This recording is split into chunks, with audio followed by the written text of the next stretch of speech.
Westminster Confession says that some of the decrees of God are conditional, in the sense that something is supposed to go before the event which is the object of the decree.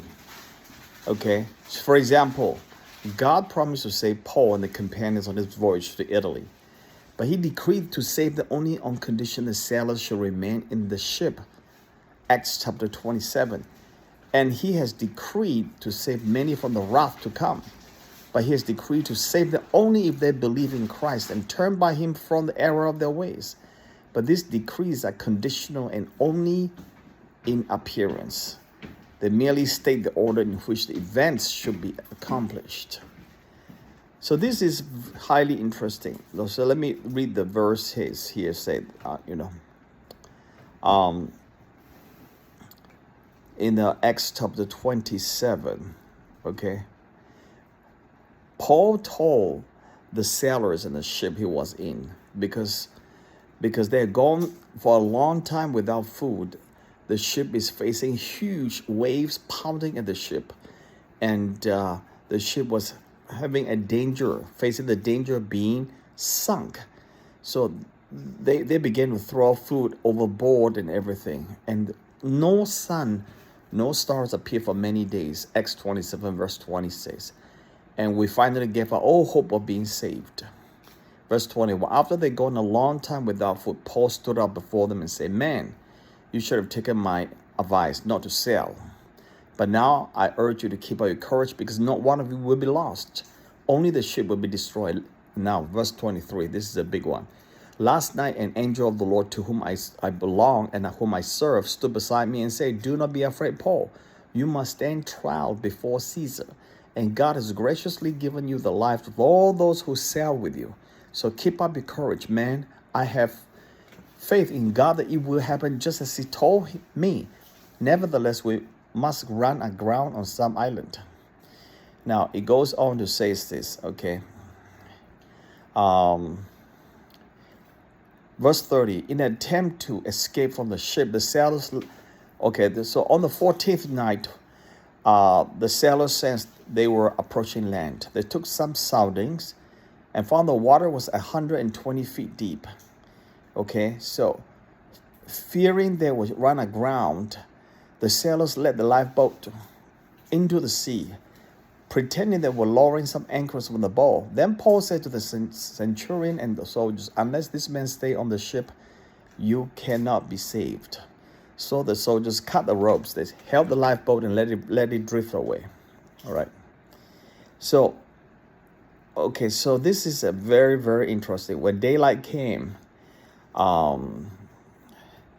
they found the ship ran aground, and they finally got to the shore safely.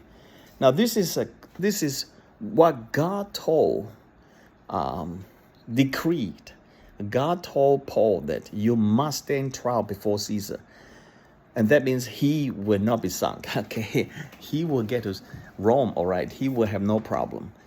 But what about the whole ship? Because of Paul, the whole ship's lives was saved in that sense. They're facing the biggest storm of their life at that time.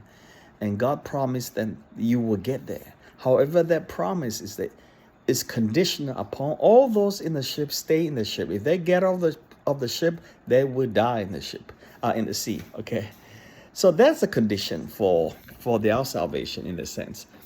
So the question is, does God's decree depend on the condition?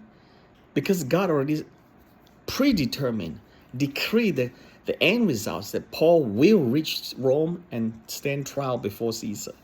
And then all those lives on the boat will be saved. So just imagine if Paul, they were cutting loose the ropes, they were getting into the small boats, try to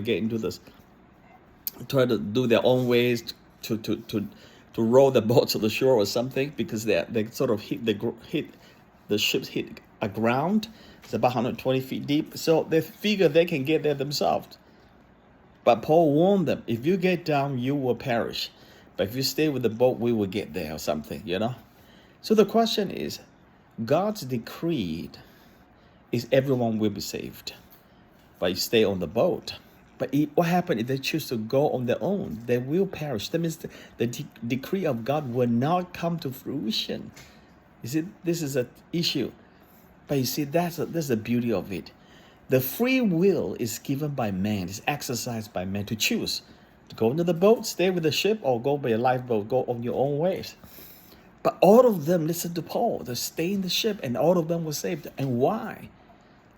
You see, this is a thing. In Westminster Confession actually says that whatever God decreed. Okay, let me read. This is a very good one. This is from Shaw. Robert Shaw wrote this. Okay. Whatever God decreed to save, he predestinate into the fellowship of his Son, Romans 8:30. Okay. So they will not deny Paul. The conditional decrees are inconsistent with the infinite wisdom of God. In other words, even though it appeared to be conditional, that is a given. They will do exactly what God desired and the decree, because that will fall in line with the overall decree of God. Okay. In other words, God will give them the faith to believe in what Paul said and stay in the boat to be saved. And God's decree, even sounding like conditional, in fact, is all mapped out by God. It will be accomplished in the way God exactly decreed in his predestination and foreordination.